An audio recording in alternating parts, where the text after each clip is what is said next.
commençons tout de suite par la prière, Excellence. Au nom du Père et du Fils et du Saint-Esprit. Amen. Dieu notre Père, nous te bénissons. Tu es le Dieu de la vie et tu nous donnes la vie. Sans aucun mérite de notre part, nous te bénissons. Nous te bénissons, Père, pour l'œuvre de ton amour et de ta grâce en nos cœurs, dans l'Église et dans le monde. Nous te bénissons. Nous te bénissons, Père, pour le don spirituel du Saint-Esprit, sa présence en nos cœurs, en nos vies. Dans la communauté chrétienne, nous te bénissons, Père, par la puissance du Saint-Esprit, poursuis ton œuvre de grâce et de salut en nous, au bénéfice de l'Église et du monde et de tous les hommes que tu appelles en Christ au salut, que tu appelles à devenir tes enfants d'adoption, appelés au bonheur du royaume. Nous te bénissons. Que ta parole que nous allons encore écouter ce matin porte beaucoup de fruits de grâce, de bénédiction, de sanctification, de salut dans notre propre vie, dans la vie de l'Église, de la communauté chrétienne, dans la vie de la Côte d'Ivoire, de tous les pays, dans le monde entier. Toi qui es vivant pour les siècles des siècles. Amen. Au nom du Père et du Fils et du Saint-Esprit. Amen. Amen. La vitalité spirituelle et la construction de l'identité du chrétien dans l'Esprit Saint. Tel est le thème abordé le mercredi dernier dans sa dernière catéchèse 2 points, où sous-thème développé nous introduisait dans cet autre voyage d'écoute, de méditation et de foi de la parole. Rappelons qu'en 1, nous avons apprécié que l'obéissance à l'Esprit Saint est source de la vitalité spirituelle pour le chrétien. Et en 2, pour le deuxième point, les conditions spirituelles de la construction et de la réalisation de l'être spirituel de Dieu. Cependant, un petit rappel introductif permettrait de continuer lucidement cette nouvelle catéchèse d'excellence. Oui, tout à fait. Tout à fait. Merci d'avoir rappelé les grandes lignes de la catéchèse de la fois dernière. Mais il m'a plu, avec l'inspiration de Dieu, de présenter autrement, oui, d'insister, mais en présentant aussi autrement, cette partie que j'ai intitulée la vitalité donc, spirituelle et la construction de l'identité du chrétien dans l'Esprit Saint. Et comme vous le savez depuis le début de la catéchèse, nous tentons d'expliquer et de faire comprendre à tout chrétien, à tout baptisé, voilà, que l'action spirituelle de Dieu par et dans l'Esprit Saint.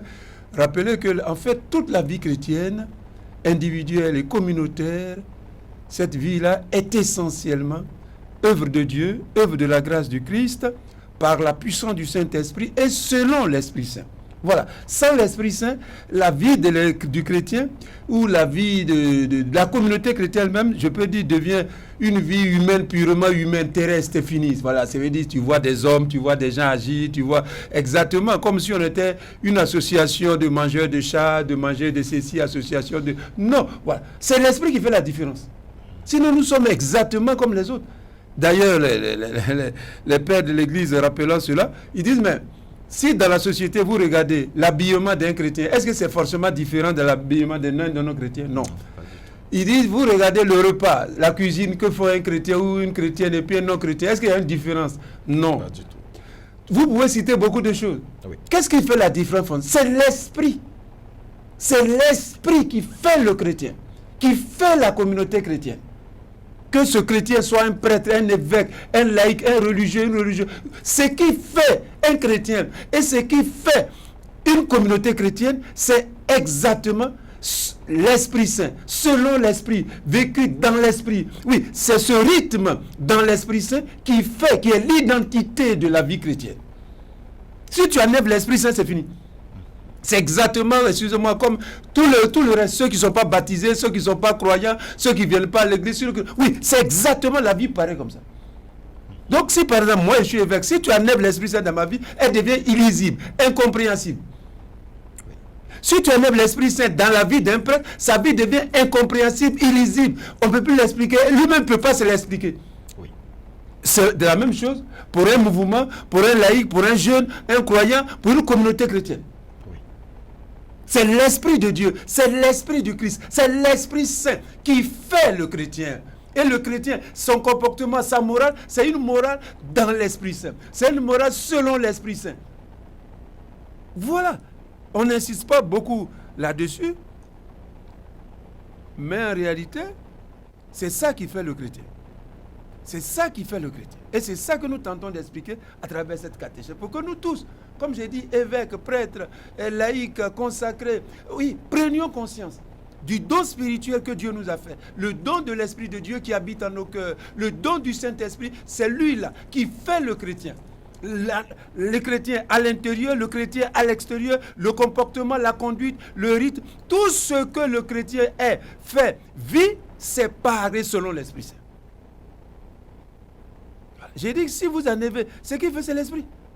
C'est l'Esprit Saint qui habite en nos cœurs qui fait la différence, qui nous unit au Christ, qui nous fait, comme j'ai dit, aimer, qui nous fait témoigner, vivre de... Tout ça, c'est l'Esprit. C'est grâce à l'Esprit. Si vous en avez l'Esprit Saint, c'est fini. Il n'y a rien qui reste. La vie chrétienne devient pauvre à tous les niveaux. Et que je dis pauvre et incompréhensible, illisible. Incompréhensible. J'ai dit, si vous en avez l'Esprit Saint dans ma vie d'évêque, c'est-à-dire, si on pouvait le faire, imaginez. Non. Non. C'est l'Esprit Saint. C'est selon l'Esprit Saint. On comprend alors. C'est un service. Être évêque, c'est justement le service de l'Esprit Saint que les autres ont reçu. Voilà, comment tu vas travailler pour vivifier, pour activer cet esprit dans la vie des baptisés, des croyants de la communauté chrétienne. C'est un service, au service du Saint-Esprit, dans le cœur et dans la vie des baptisés de la communauté. C'est ça, être prêtre, être évêque, être serviteur dans la communauté chrétienne, c'est ça. Ce n'est pas d'abord, sinon comme j'ai dit, si vous en avez l'Esprit Saint, je deviens un administrateur comme tout le monde, comme un politicien, comme un commerçant, comme un truc, tout ça. Non. La différence, c'est le service du Saint-Esprit. Je suis au service de l'Esprit Saint que les disciples ont reçu, que la communauté a reçu, que j'ai le devoir d'entretenir, de raviver, de rallumer, pour que les disciples et la communauté vivent dans l'Esprit Saint, selon l'Esprit Saint, poussés par l'Esprit Saint, inspirés par l'Esprit Saint, guidés par l'Esprit Saint, orientés par l'Esprit Saint. Voilà ce que nous tentons d'expliquer. Et j'ai dit, ce n'est pas pour ne rien que nous faisons ensemble cette catéchèse, pour reprendre conscience de l'importance, de la nécessité de ce don spirituel particulier qu'est le don du Saint-Esprit. Voilà. Si vous arrachez, non, la vie chrétienne devient illisible. Non, ça devient pauvre même pour celui qui est chrétien. Ça devient pauvre. Lui-même, il devient pauvre. Il ne va pas apprécier, il ne va pas aimer la vie chrétienne. S'il enlève l'Esprit Saint, non, c'est fini. Ça devient comme un service de caserne militaire qui est là, où on t'impose telle chose, on te dit, il faut faire ceci, on dit non, ça, c'est pas bon, on dit ça, c'est bon, et puis tu es là, tu ne comprends plus rien. Et puis, oui, c'est exactement ça. Quand on, entre guillemets, si on enlève l'Esprit Saint dans la vie du chrétien, c'est comme ça. C'est comme vie moralisante, de ceci, de permis, de défendu, d'interdit. Voilà, c'est comme ça que la vie chrétienne apparaît. Et c'est comme ça qu'elle se présente. Donc, elle devient ennuyeuse. Au lieu de porter la vie de Dieu, de communiquer la vie, d'enrichir la vie, de renouveler la vie, non, elle devient ennuyeuse. On veut s'en débarrasser le plus tôt possible. C'est une vie chrétienne vécue sans l'Esprit Saint. Quand la vie chrétienne devient ennuyeuse, pour celui-même qui est chrétien, et il veut s'en débarrasser comme si c'était une couverture qu'on lui a imposée, non, ça veut dire que c'est une vie chrétienne vécue en dehors du Saint-Esprit. En dehors du Saint-Esprit. En dehors du Saint-Esprit. En dehors du Saint-Esprit. Et j'ai dit, c'est important. Quand on s'éduque, et c'est ça que nous tous on veut faire, on n'a jamais fini, on est en route, on en marche vers le royaume. Quand on s'éduque, on vit par rapport à l'Esprit, on s'efforce, alors la vie chrétienne devient épanouie. Elle devient joyeuse, elle devient personnelle, intériorisée. Voilà. Et on se l'approprie, sinon, c'est comme quelqu'un t'impose des choses que tu ne veux pas faire. Et c'est valable pour nous tous. On peut être évêque, prêtre et vivre ainsi la vie chrétienne. Comme un tissu, un pain qu'on t'a imposé de l'extérieur et que tu veux te débarrasser le plus tôt possible. C'est une vie chrétienne vécue sans l'Esprit. Voilà. Donc, la vitalité spirituelle, la construction de l'identité du chrétien dans l'Esprit, j'ai dit, on va refaire et organiser un peu la méditation, mais c'est l'essentiel que je viens de dire. De 1, vous allez voir qu'il y a quelques modifications. La force spirituelle du Saint-Esprit, don divin fondamental pour être chrétien et pour vivre et agir en chrétien. La force spirituelle du Saint-Esprit, don divin fondamental pour être chrétien et pour vivre et agir en chrétien. Actes 1, 4, 5, vous connaissez bien ce texte. Ne vous éloignez pas de Jérusalem, mais attendez ce que le Père a promis, le don spirituel du Saint-Esprit que je vous ai annoncé. Car Jean a baptisé avec de l'eau, mais vous, dans quelques jours, vous serez baptisés dans l'Esprit Saint. Actes 1, 4, 5. Acte 1, 4 et 5. Ensuite, Acte 1, 8, le texte que nous avons plusieurs fois cité. Jésus dit à ses apôtres, vous allez recevoir une force, celle du Saint-Esprit qui viendra sur vous. Vous serez alors mes témoins à Jérusalem, dans toute la Judée, en Samarie et jusqu'aux extrémités de la terre. Voilà. Voilà. Mes frères et mes sœurs, comme nous l'avons rappelé plus haut, la vie du chrétien est un appel au salut de Dieu, par le Christ dans l'Esprit Saint. Est une expérience de Dieu, vécue selon la grâce du Christ, par la présence et l'action puissante du Saint-Esprit. Une expérience de Dieu. La vie chrétienne, individuelle, communautaire, qu'elle soit celle d'un évêque, d'un prêtre, d'un consacré, d'une consacrée, d'un laïc, d'un jeune, d'un vieux, d'une communauté, d'une paroisse, d'un diocèse, c'est une expérience de Dieu. Ce n'est pas les trucs techniques. Ce n'est pas une pure administration. Non, c'est une expérience de Dieu. C'est dedans qu'on comprend, comme j'ai dit, la vie chrétienne. Quand on la comprend ici, malgré les limites, et qu'on comprend l'action de Dieu, on est toujours épanoui puisque c'est Dieu qui est à l'œuvre en nous.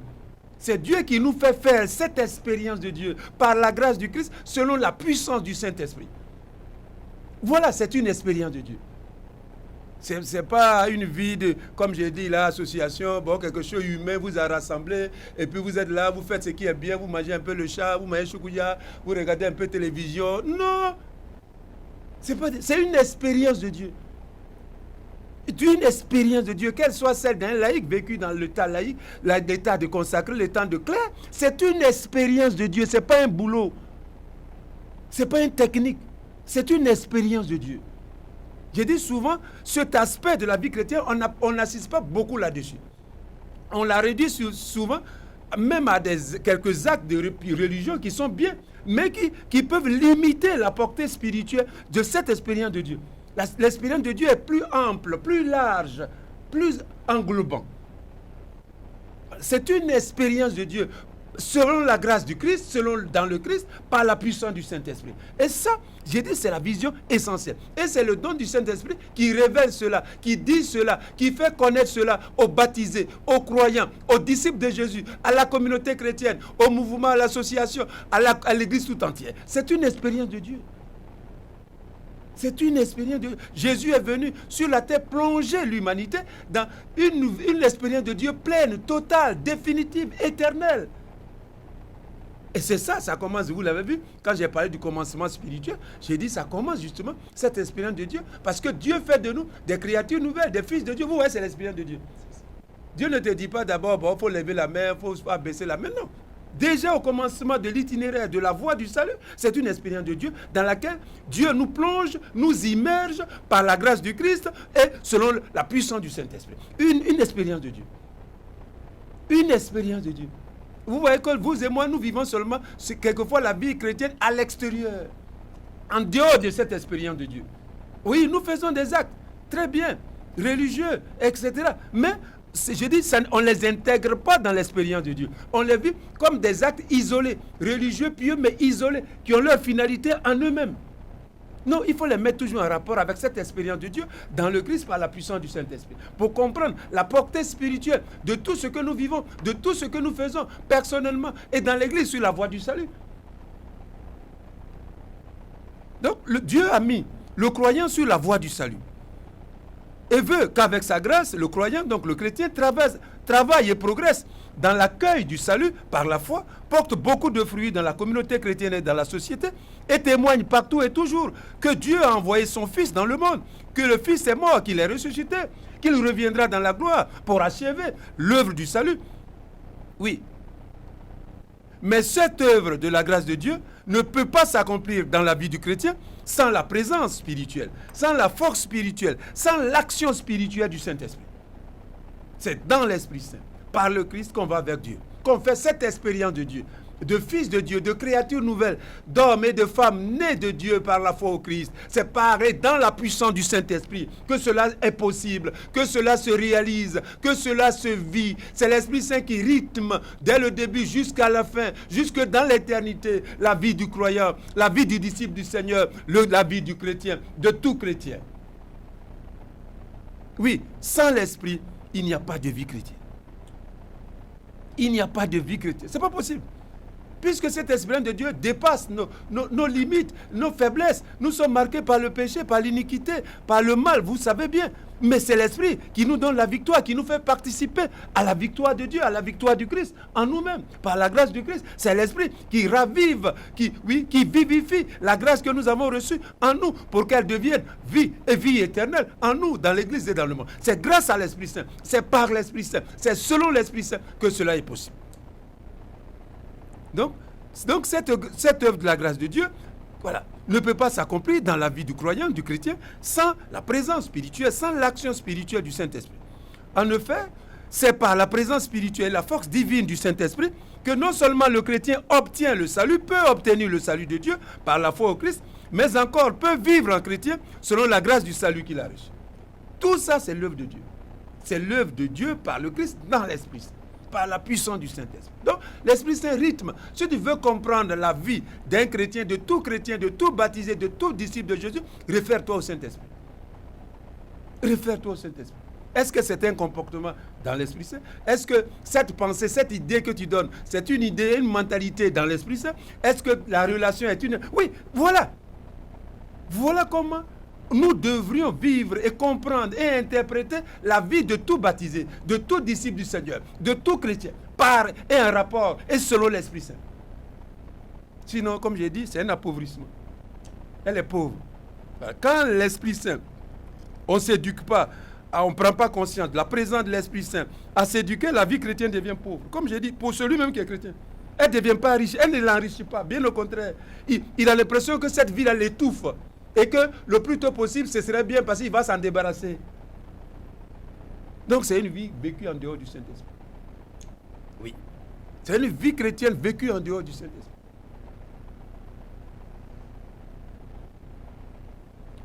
C'est ce que Jésus lui-même enseigne à ses disciples en disant, à Actes chapitre 1, versets 4 à 5, ce que nous avons lu, ne vous éloignez pas de Jérusalem, mais attendez ce que le Père a promis, le don du Saint-Esprit que je vous ai annoncé. Car Jean a baptisé avec de l'eau, mais vous, dans quelques jours, vous serez baptisés dans l'Esprit Saint. Actes 1, 4, 5. Donc le Seigneur lui-même, il dit, attendez. Voilà. C'est le jour où ils vont recevoir l'Esprit Saint que va commencer leur véritable vie chrétienne, si on peut parler comme ça. Leur expérience de Dieu pleine, totale, qui vont commencer. Donc le Seigneur lui-même dit, attendez, vous serez baptisés dans l'Esprit. Alors commencera ce moment-là, non seulement votre témoignage, mais cette expérience nouvelle de Dieu en moi, Jésus, par la puissance. C'est l'Esprit Saint. C'est l'Esprit. Donc vous voyez, les apôtres, là, avant la Pentecôte, ils étaient enfermés dans la maison qu'on appelle le Cénacle. Ils avaient peur, apeurés. C'est ça. C'est cette expérience que j'ai dit tout à l'heure. Que sans l'Esprit Saint, oui, tu vis ta vie chrétienne de croyant dans la peur. Donc tu veux t'en débarrasser, elle t'encombre. Mais si l'Esprit Saint vraiment a jailli en toi, que tu y participes, que tu fais l'effort de t'éduquer dans l'Esprit Saint, non, l'Esprit Saint débloque, débouche tout ce qui était bloqué, paralysé. L'Esprit Saint ravive la grâce du Christ en toi. Et la vie chrétienne devient, comme j'ai dit, épanouissante. Comme quelque chose de normal. Tu as soif comme Zachée qui désirait voir Jésus. Qui connaît Jésus. Ton désir de Dieu, non seulement tu en prends conscience, mais est activé. Ton désir de Dieu, c'est grâce à l'Esprit. Sinon, le désir de Dieu est là comme un peu ce Zachée, mais tu n'en sens pas. Au contraire, même ça t'encombre. Le désir de Dieu, ce qui surgit, c'est grâce à l'Esprit. Vous serez baptisés dans l'Esprit Saint. Et dans Actes 1, 8, Jésus aussi dit, c'est la même idée, la suite du texte, vous allez recevoir une force. Mais pas n'importe quelle force. La force spirituelle du Saint-Esprit qui viendra sur vous, en vous. Vous serez alors. Ouais, c'est la condition. C'est la condition. Si tu n'as pas ça, tu ne peux pas faire ça. Alors, c'est la conséquence. Voilà. Donc, la source, l'origine, c'est d'abord recevoir cette présence du Saint-Esprit, la force du Spirit, qu'elle soit active, qu'elle soit vivifiée. Alors, ce sera possible. Sinon, ce sera impossible. C'est ce que je vais dire. On ne peut pas vivre en chrétien de façon pour être sauvé sans la présence, sans l'action, sans se laisser diriger, guider par l'Esprit Saint. Ce n'est pas possible. Ce n'est pas possible. Ce n'est plus cette expérience de Dieu que tu vas vivre, mais tu vas te contenter de quelques actes que tu vas faire religieux. Donc, ton expérience de Dieu dans le Christ ne sera pas profond. Ne va pas aller jusqu'au bout. Ce serait un peu comme superficiel. Oui, c'est grâce à l'Esprit. C'est grâce au don spirituel du Saint-Esprit. Et ça, c'est le Seigneur Jésus lui-même, le Fils de Dieu, fait homme, qui nous le révèle, qui nous le dit, qui nous l'enseigne, qui nous l'annonce. Oui. Nous comprenons donc, à partir de ces paroles divines du Seigneur Jésus, comme je l'ai dit tout à l'heure, que la voie du salut de Dieu par la grâce du Christ est un cheminement dans l'Esprit Saint et selon l'Esprit Saint. Oui, la vie d'un croyant, c'est une expérience de Dieu par le Christ, par la grâce du Christ, dans l'Esprit Saint et selon l'Esprit Saint. Dans l'Esprit Saint et selon l'Esprit Saint. Oui, dans l'Esprit Saint, une expérience de Dieu par la grâce du Christ, dans l'Esprit Saint et selon l'Esprit Saint. Voilà la définition simple, mais profonde de toute vie chrétienne, de toute expérience de disciple du Seigneur Jésus, de toute vie de communauté chrétienne. La communauté chrétienne, c'est ça, c'est une expérience de Dieu. Mais ça, c'est communauté avec les autres croyants, mais c'est une expérience de Dieu, par la grâce du Christ, selon et dans l'Esprit Saint. Le critère de cette vie, des relations, des actions dans la communauté chrétienne, dans le groupe, c'est l'Esprit et selon l'Esprit. Si quelque chose est en dehors de l'Esprit, on ne doit pas faire ça dans la communauté chrétienne. Si quelque chose, une idée, c'est bon, mais ce n'est pas conforme à l'Esprit Saint, ce n'est pas selon l'Esprit Saint, on ne devrait pas l'envoyer dans la communauté chrétienne. Toutes les propositions, toutes les idées, c'est pour raviver cette expérience de Dieu, le don du Saint-Esprit dans la vie de la communauté. Pour raviver, pour rallumer, pour faire grandir. C'est ça qu'on envoie, les propositions, les idées, les actions. Tout ce qu'on fait, c'est pour ça. Guidé, orienté par ça. Donc, cette vie chrétienne, donc cette expérience de Dieu par la grâce du Christ, est une vie nouvelle de grâce, je l'ai dit, dans l'Esprit Saint, selon l'Esprit Saint. Dès lors, on ne peut pas emprunter cette voie du salut de Dieu par la foi et la grâce du Christ et obtenir définitivement la gloire sans prix dans la patrie éternelle sans la présence spirituelle, sans l'action spirituelle et sans la force spirituelle du Saint-Esprit. Tu es lourd comme un caillou. Tu ne peux pas emprunter cette voie-là. Parce que j'ai dit, c'est une autre logique. La voie du salut, l'expérience de Dieu par la grâce du Christ, selon l'Esprit, c'est une autre mentalité, c'est une autre logique que la réflexion purement intellectuelle, humaine. Voilà. Non, c'est une autre logique. La voie du salut, c'est une autre manière, ou mieux, la manière pleine de vivre l'existence humaine, la vie humaine dans l'expérience de Dieu. Oui, c'est ça. Et grâce à l'Esprit. Donc, chaque chrétien est appelé à découvrir, ou à redécouvrir, et à prendre conscience que l'Esprit de Dieu est en lui, que l'Esprit Saint habite dans son cœur, dans les profondeurs de son être. Donc, cette catéchèse, c'est d'abord ça. Chaque baptisé, chaque croyant doit aujourd'hui d'abord rendre grâce à Dieu, qui lui a accordé sans aucun mérite de notre part le don spirituel du Saint-Esprit de façon gratuite. Don extraordinaire, spirituel extraordinaire, qui fait le miracle du salut, qui produit, qui réalise en lui, qui accomplit en lui le miracle du salut. C'est l'Esprit Saint. Le miracle du salut, c'est un miracle qui se fait. Car vous savez, vous et moi, nous sommes pécheurs, nous sommes limités, nous sommes marqués par tout ce que vous savez. Mais c'est l'Esprit Saint qui, oui, réalise en nous, accomplit en nous, oui, l'œuvre de la grâce que nous avons déjà reçue, l'œuvre du salut. Donc, chaque baptisé, chaque croyant, chaque communauté, voilà, prendre conscience que l'Esprit est en nous et habite en nos cœurs, dans les profondeurs de son être. En effet, l'apôtre Paul dit aux chrétiens, en Romains chapitre 8, verset 9, l'Esprit de Dieu habite en vous. C'est une affirmation. Ce n'est pas une possibilité, ce n'est pas une hypothèse. C'est une déclaration. Il affirme, l'Esprit de Dieu habite en vous. Comme j'ai dit, vous et moi, on n'a pas toujours cette conscience vive que l'Esprit de Dieu nous a été accordé. Qu'il est en nous, dans nos cœurs, dans les profondeurs de notre être. Malgré nos limites, il est là, il nous a été donné. Donc, Romains 8, 9. Ou encore 1 Corinthiens chapitre 3, verset 16. Donc, s'adressant aussi aux chrétiens, l'apôtre Paul dit, vous êtes le temple de Dieu. Donc, la conséquence, puisque l'Esprit est saint en nous, nous sommes le sanctuaire de Dieu, nous sommes l'église de Dieu, nous sommes l'édifice de Dieu, nous sommes le temple de Dieu. Puisque l'Esprit Saint habite en nous, nous sommes le temple de Dieu. Notre vie est sacrée. Dieu prend la vie au sérieux parce qu'il a répandu une présence spirituelle du Saint-Esprit dans nos cœurs. Vous êtes le temple de Dieu.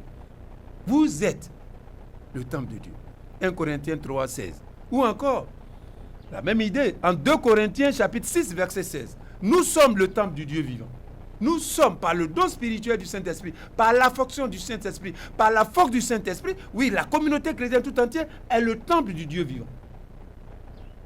ou encore en 2 Timothée chapitre 1, premier chapitre, verset 14, l'apôtre Paul déclare, l'Esprit Saint habite en nous, il dit la même chose. L'autre, premier Romains 8, il dit habite en vous. Maintenant, il dit l'Esprit Saint habite en nous. Donc, c'est d'abord ça. À cette conviction de foi, à cette vérité de foi, à cette action de l'œuvre de la grâce de Dieu. Voilà, parce que c'est Dieu qui agit en nous. C'est lui qui a commencé l'œuvre de la grâce en nous, c'est lui qui la poursuit, c'est lui qui veut notre salut et il veut que nous collaborions. Donc, d'abord, il faut que nous tous nous devons approfondir cette connaissance de l'action divine de Dieu, du plan du salut. Il a voulu, sans aucun mérite de notre part, répandre, oui, l'Esprit Saint en nos cœurs, dans nos vies, dans le profondeur de notre être. Mon frère et ma soeur, approfondis cette idée, rends grâce à Dieu, bénis le Seigneur. Voilà comment le Seigneur a commencé son œuvre de grâce dans ta vie. Et voilà comment le Seigneur veut, avec ta participation, ta collaboration, poursuivre et achever cette œuvre de la grâce lorsque viendra le Seigneur Jésus à la fin des temps dans la gloire. Oui, voilà. Il a répandu, il a décidé, sans aucun mérite de notre part. Mais c'est l'œuvre du salut, c'est ça qu'il a accompli. Voilà ce que le Seigneur fait. Voilà ce qu'il a déjà fait. Et voilà ce qu'il poursuit. Oui, l'œuvre de la grâce. L'Esprit Saint habite en vous. L'Esprit Saint habite, l'Esprit de Dieu, vous êtes le temple de Dieu. Vous êtes le temple de Dieu. Vous êtes chaque baptisé est la vraie église. C'est le mystère. C'est pour ça que j'ai dit, l'être chrétien, c'est une expérience de Dieu dans la grâce du Christ sur l'Esprit. C'est ça, maintenant vous comprenez. C'est pas quelque chose que Dieu te demande de l'extérieur à produire. Bon, Dieu va dire, bon, va prier, va à l'église dimanche. Non, c'est pas de l'extérieur, on va le voir plus tard. C'est pas de l'extérieur, c'est pour ça que c'est une expérience de Dieu. Il faut comprendre toute vie chrétienne, oui, dans le Christ, comme une expérience de Dieu, selon la grâce du Christ, dans l'Esprit Saint. C'est une expérience de Dieu. C'est dans ton cœur, dans notre être, dans les profondeurs de notre être, que Dieu le Père, par la puissance du Christ, a répandu le don spirituel du Seigneur. C'est là-bas que l'Esprit est spirituellement présent, agissant. J'ai dit, vous et moi, nous vivons la vie chrétienne très bien, mais purement à l'extérieur de nous-mêmes. Sans aller à l'intérieur ou dans les profondeurs de l'action de Dieu. C'est pour ça que je vous ai dit que la catéchèse ici vise à découvrir ce que Dieu est en train de faire. Ce que Dieu a décidé de faire en moi, pour l'Église et pour tout le monde, pour qu'on soit sauvé. Donc, c'est approfondir. D'abord, l'œuvre de la grâce de Dieu. Qu'est-ce qu'elle est en train de faire? Qu'est-ce qu'elle a commencé avec? Qu'est-ce qu'elle veut achever? Parce que j'ai dit, si tu comprends mal, tu agiras mal. Oui. Il faut d'abord savoir bien où tu vas. Tu prendras le moyen, si c'est à pied, si c'est à vélo, si c'est un avion, que tu dois y aller. Mais nous, on est pressés. On est comme je l'ai dit, là, les enfants que le papa envoie, ils n'écoutent pas bien, puis ils s'en vont. C'est comme ça on est. Qu'est-ce que Dieu est en train de faire? C'est là que doit commencer la méditation, la réflexion, la profondeur, la richesse de la vie chrétienne, de toute vie chrétienne. Qu'elle soit celle d'un évêque, d'un laïc, d'un couple, d'un mouvement. Qu'est-ce que Dieu veut faire? C'est pas toi d'abord. C'est Dieu, c'est l'action, c'est l'œuvre de la grâce de Dieu. Oui, c'est que Dieu a commencé, qu'il poursuit. Mais il faut d'abord savoir, tu n'es pas le premier, c'est Dieu qui est le premier. Donc il faut écouter Dieu, il faut bien regarder Dieu. Il faut apprendre à connaître l'action de Dieu, le plan de Dieu, le projet de Dieu. Ce que Dieu veut, ce qu'il a commencé en toi et pour le monde. Alors si tu comprends bien, avec sa grâce, tu pourras bien coopérer. Sinon, vous et moi, on est souvent à côté. On est souvent à côté. On est souvent à côté, vous et moi. Oui, l'Esprit de Dieu habite en vous. L'Esprit de Dieu habite en nous. Vous êtes le temple de Dieu. Nous sommes le temple du Dieu vivant. Quel mystère la vie chrétienne. Oui, la vie chrétienne est une mystique. C'est Dieu en toi. Ce n'est pas seulement Dieu à l'extérieur, dans quelques actes religieux de piété, non. Dieu est en toi. Il a décidé d'habiter en toi par la puissance du Saint-Esprit. C'est une révélation intérieure, d'illumination. Oui, la vie chrétienne, c'est une expérience de Dieu. Une expérience d'abord intérieure de Dieu pour toi. Bien sûr, ça va se réjaillir à l'extérieur, mais ça commence au plus profond de ton cœur, dans les profondeurs de ton être. C'est là que tu as rendez-vous avec Dieu. C'est là que Dieu te donne le rendez-vous. C'est là que commence. Oui, la source de la vitalité de la vie chrétienne, c'est dans les profondeurs de l'être. C'est dans les profondeurs de l'être. C'est là-bas. Le secret, c'est là-bas qu'habite, c'est la source de la vitalité. Parce que quand je parle de vitalité, c'est la force, le dynamisme. Mais c'est ça. Si je vous explique là où ça s'enracine, c'est l'esprit qui habite en nous. C'est l'esprit qui habite en nous, qui vivifie, qui rallume en nous la grâce du Christ pour qu'elle passe, dans la conscience claire du chrétien, que le chrétien décide de travailler à son salut, de témoigner, d'œuvrer pour lui-même, pour les autres. C'est le secret de la vitalité d'une toute vie chrétienne se trouve dans ce don spirituel, de la présence spirituelle du Saint-Esprit dans le cœur, dans l'action spirituelle du Saint-Esprit dans le cœur. C'est là que se trouve la vitalité, la force spirituelle de toute vie chrétienne. Ce n'est pas à l'extérieur. Dieu n'a pas voulu que ça parte de l'extérieur. Ça va se produire à l'extérieur, mais ça ne part pas de l'extérieur. Ça part dans ton cœur, dans les profondeurs de ton être, au plus intime de toi-même, là où personne ne voit, mais là où seul Dieu voit. C'est là que Dieu a décidé de commencer l'œuvre de la grâce, l'œuvre du salut. Oui, c'est là. Le moteur, l'énergie spirituelle de toute vie chrétienne se trouve là. Dans ce don essentiel, fondamental, constitué de la vie chrétienne, de l'existence chrétienne, de fils de Dieu, d'enfants de Dieu, héritier de Dieu avec le Christ, appelé à la patrie, dans la patrie céleste, à la gloire du Christ. Oui, c'est là que ça s'enracine. Oui, dans l'intérieur, dans ton cœur, dans ton âme, dans les profondeurs de ton être. C'est là que tu dois découvrir Dieu. C'est là que tu dois contempler Dieu. C'est là d'abord que tu dois adorer Dieu. C'est là d'abord que tu dois servir Dieu. C'est là d'abord dans ton cœur que tu dois apprendre à obéir à Dieu.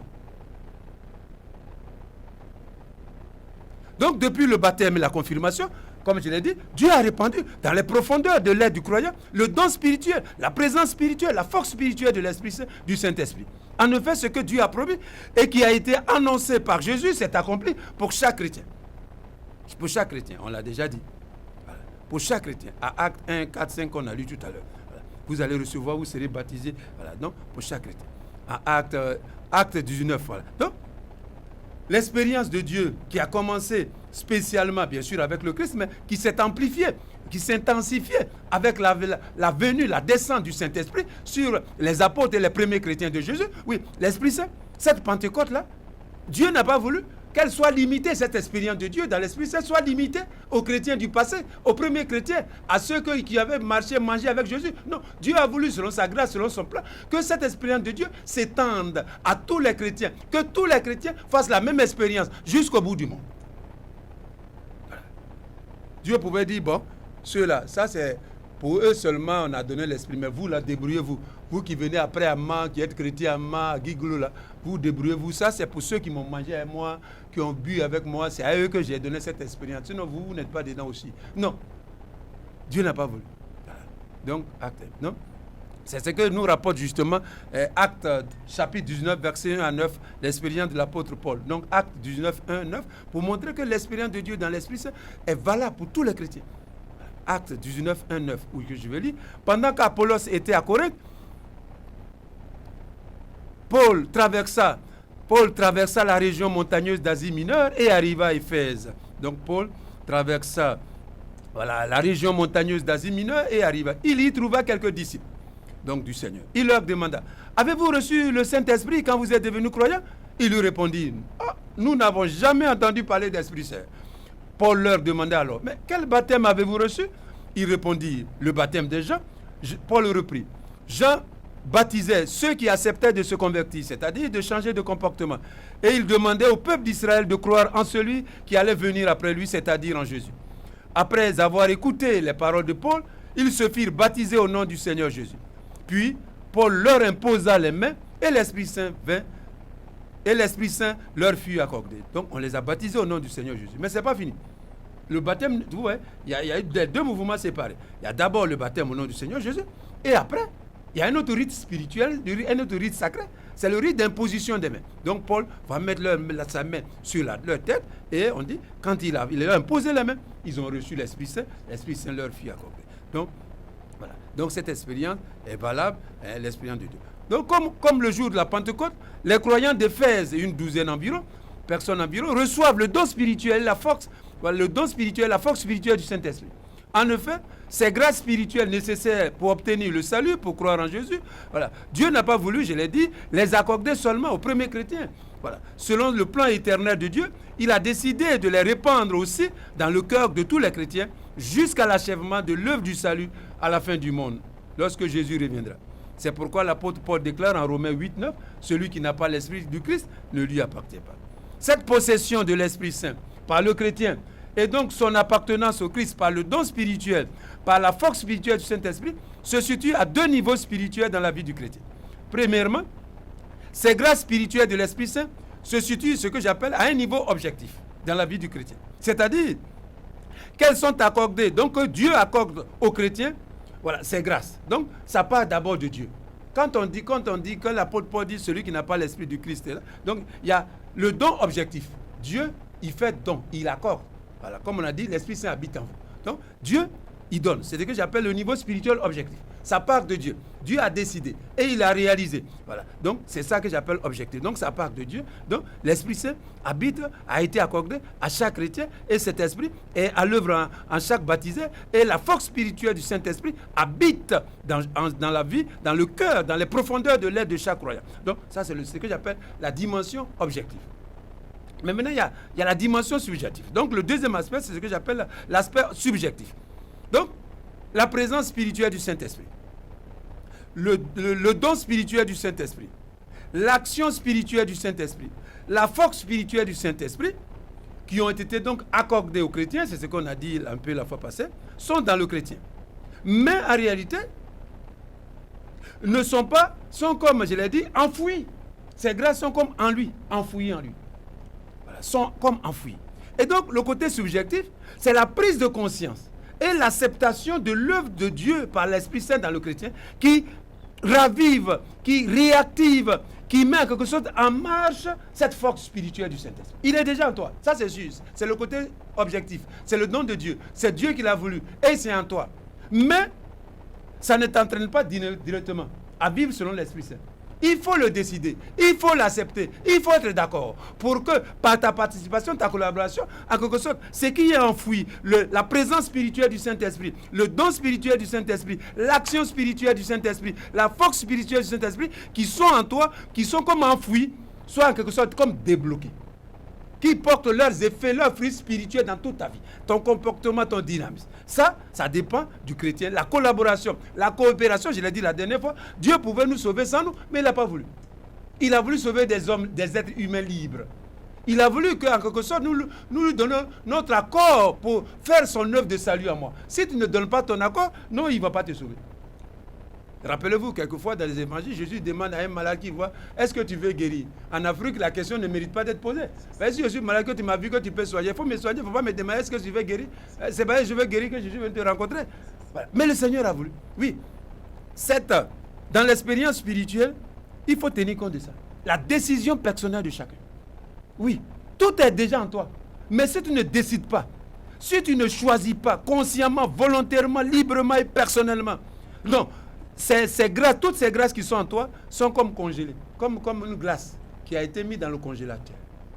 Il faut que tu décides, que tu dises oui, moi je le veux, je le décide, je suis prêt à travailler à mon salut, à collaborer à l'œuvre de Dieu. Ah oui, là, ça met en marche tout le reste.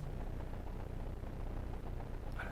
Donc, le chrétien doit entretenir, raviver pour que justement cette énergie spirituelle, cette force spirituelle se débloque en lui et envahisse toute sa vie, tout son comportement, toute sa conduite, toute sa mentalité, sa réflexion, son intelligence, ses actions, ses réactions, sa vision du monde, de sa propre vie, de la vie des autres. Oui, il faut qu'il accepte, il faut qu'il le décide consciemment, volontairement, librement et personnellement.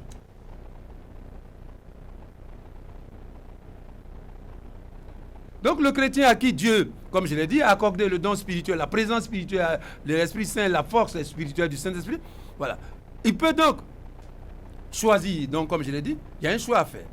Il peut choisir de vivre et agir, soit en se laissant inspirer par l'Esprit Saint, en se laissant guider par l'Esprit Saint, en se laissant inspirer par l'Esprit Saint, orienté, motivé dans toute sa vie, ou bien soit en ignorant totalement la présence spirituelle de l'Esprit Saint en lui, en ignorant carrément l'action spirituelle, la force spirituelle du Saint-Esprit dans sa vie. Il peut choisir. Il y a un choix à faire. Il y a un choix à faire. Il y a un choix. Chaque baptisé, chaque croyant doit à un moment ou l'autre s'interroger, se demander, est-ce que moi j'ai fait le choix clair, personnel, pas seulement communautaire, institutionnel, voilà, comme si on est un groupe, comme j'ai dit, où tu es, puis voilà, les autres bien, toi personnellement tu ne veux pas dedans, mais c'est comme si c'est les autres qui te poussent. Non, ici c'est un choix personnel. Voilà, c'est un choix personnel pour que Dieu, oui, débloque en quelque sorte l'énergie de la présence spirituelle du Saint-Esprit en toi. Pour que Dieu, voilà, et que la grâce, la bénédiction, la sanctification de l'Esprit, du Saint-Esprit envahisse toute ta vie. Il faut que dans ton cœur, dans ton âme, parce que c'est dedans que Dieu a mis l'Esprit Saint, oui, que tu décides personnellement, volontairement, librement, que Dieu poursuive son œuvre en toi par le don du Saint-Esprit et que tu t'engages à collaborer, à coopérer avec Dieu pour qu'il en soit ainsi. Alors, la force du Saint-Esprit s'amplifie, s'intensifie et petit à petit, progressivement, envahit ta vie, tes actions, ta mentalité, ta pensée, ton intelligence, tes relations, ta vision du monde, ta perception de la vie des autres, de tous les hommes. Oui, là, l'Esprit Saint vient illuminer, irradier de l'intérieur toute ton existence humaine et chrétienne. Oui, c'est grâce à l'Esprit. C'est grâce à l'Esprit. C'est grâce à l'Esprit. C'est grâce à l'Esprit. Donc, comme je l'ai dit, un chrétien, bien que baptisé, bien qu'ayant reçu le don spirituel, la présence spirituelle du Saint-Esprit, il peut vivre comme s'il n'avait pas reçu l'Esprit. Il peut choisir, c'est un choix. Donc, chers chrétiens, ceux qui m'écoutez, vous devez choisir. Ce soir, vous allez vous prier. Si vous êtes d'accord, vous dites oui, je suis d'accord. Oui, Dieu veut sauver des autres hommes libres. Oui.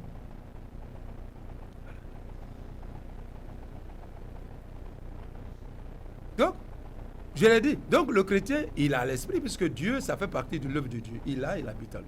Mais on peut aussi dire au plan subjectif que tel chrétien n'a pas l'Esprit Saint. C'est dans le sens subjectif. C'est-à-dire quand tu le vois vivre, tu ne te rends pas compte qu'il est conscient que l'Esprit Saint devrait le faire vivre. Donc, on peut dire, en même temps qu'on a l'Esprit, objectivement, de la part de Dieu, selon le don, la grâce de Dieu, selon le plan de Dieu, on peut tout aussi dire que ce chrétien-là, il n'a pas l'Esprit, dans le sens qu'il ne vit pas selon l'Esprit Saint. Il ne se laisse pas guider par l'Esprit. Il ne bouille pas, il n'est pas docile à l'Esprit Saint. On peut donc dire, celui-là, il n'a pas l'Esprit. C'est comme quelqu'un, en guillemets, qui travaille dans une grande société, dans la boîte. Mais dans les grandes sociétés, chaque société a sa manière de fonctionner. Si vous travaillez qu'on ne voit pas que vous avez l'Esprit, on vous renvoie, on vous chasse. Oui, on vous chasse. On dit non, c'est bien, tu es brave, mais ici, là, tu ne peux pas travailler ici. Donc, il ne suffit pas d'avoir le diplôme, mais il faut avoir l'esprit de la boîte.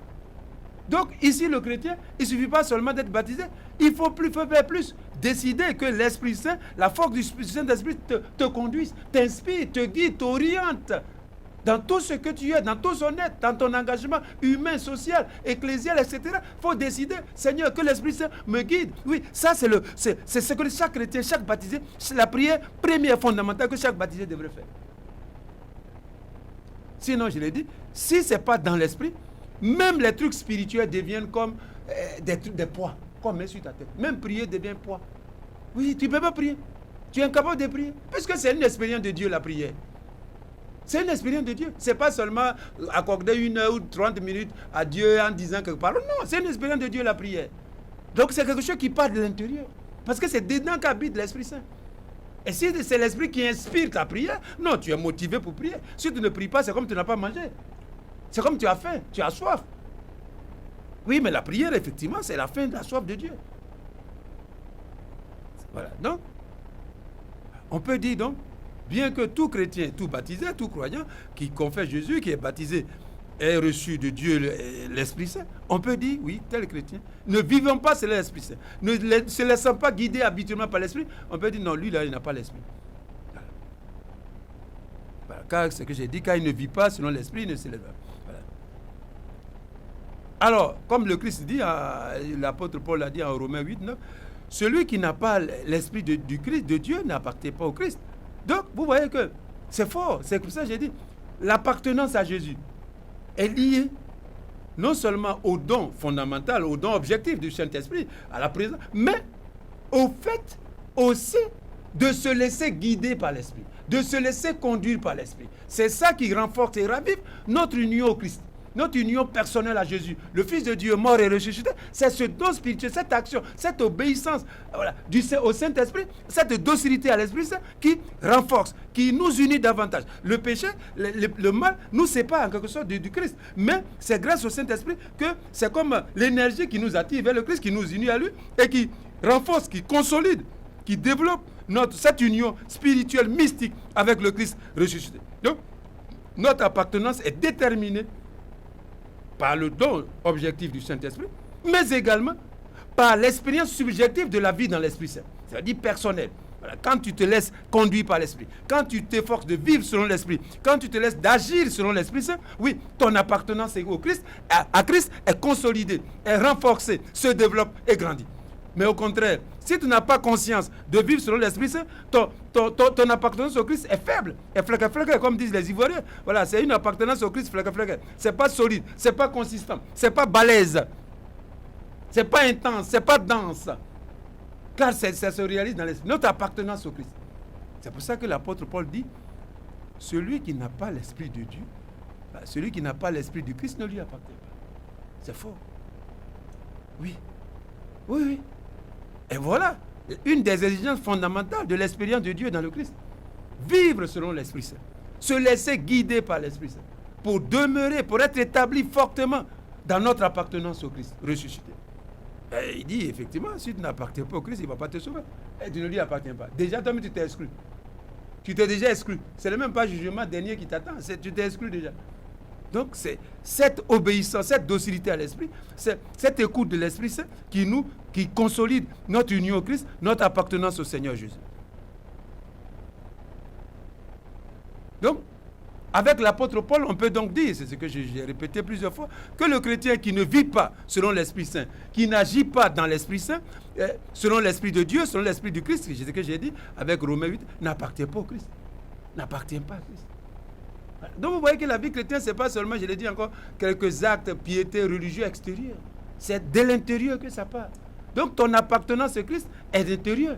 Et ton rapport est dans le rapport que tu as avec l'Esprit du Christ, avec l'Esprit Saint, avec le Saint-Esprit dans ton cœur, dans les profondeurs de ton être, dans ta conduite, dans ton comportement, dans tes réflexions, dans tes idées. C'est dedans que se manifeste ton appartenance au Christ. C'est la même chose que l'apôtre Paul dit à 1 Corinthiens 6, 19 à 20. Il dit aux chrétiens, ne savez-vous pas que votre corps est le temple du Saint-Esprit qui est en vous et que Dieu vous a donné? Vous ne vous appartenez pas. Vous voyez, l'appartenance au Christ. Donc vous n'appartenez pas. L'Esprit Saint vient pour nous unir au Christ, pour que notre appartenance au Christ se consolide. Voilà. Donc il dit, puisque l'Esprit Saint est en nous, il nous a unis au Christ. En fait, on ne s'appartient pas. Notre vie, notre personne appartient au Christ, à Dieu. Voilà. Dieu vous a racheté. Il a payé le prix de votre salut. Mettez donc votre corps tout entier au service de la gloire de Dieu. Donc, vous voyez, l'Esprit Saint vient en nous, il est en nous, par la grâce de Dieu. Et il habite en nous. Mais l'apôtre Paul tire les conséquences de ce don spirituel, de cette force spirituelle qui habite en nous. Il dit non, vous ne vous appartenez plus. Puisque le Christ dit, celui qui appartient, l'apôtre Paul dit, celui qui à l'Esprit du Christ appartient. Donc, vous ne vous appartenez plus. Vous appartenez à Dieu, vous appartenez à Christ.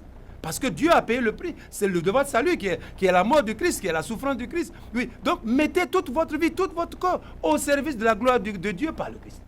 Voilà la conséquence qu'il tire. Et c'est en cela que le chrétien vraiment appartient à Dieu. C'est en cela vraiment qu'il est docile à l'Esprit Saint. L'une des conséquences graves. Voilà. La gloire de Dieu. Oui. Ne savez-vous pas, de 1 Corinthiens 6, 19, 20, ne savez-vous pas que votre corps tout entier est le temple du Saint-Esprit qui est en vous, que Dieu vous a donné, vous a accordé? Vous ne vous appartenez pas. Le chrétien ne s'appartient plus. Dans l'Esprit Saint, le chrétien qui se laisse guider, orienter, inspirer dans l'Esprit Saint, oui, il sait qu'il ne s'appartient plus, il sait qu'il appartient à Dieu dans le Christ, par le Christ. Donc, son appartenance à Dieu, à travers le Christ, est essentielle. Donc, c'est ça l'appartenance au Christ. Et ça, c'est essentiel, c'est l'une des conséquences. On va s'arrêter là aujourd'hui. Alors, mes frères et mes sœurs, aujourd'hui, nous avons médité sur ce don fondamental du Saint-Esprit. La présence du Saint-Esprit qui habite en nous, que Dieu nous a donné.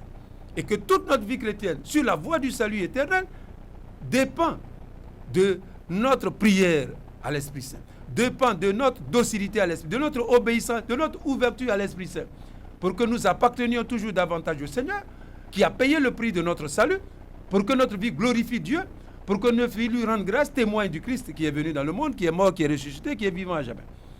On va s'arrêter là aujourd'hui. Gloire au Père et au Fils et au Saint-Esprit, comme il était au commencement, maintenant et toujours, et dans les siècles des siècles. Amen. Amen. Au nom du Père et du Fils et du Saint-Esprit. Amen.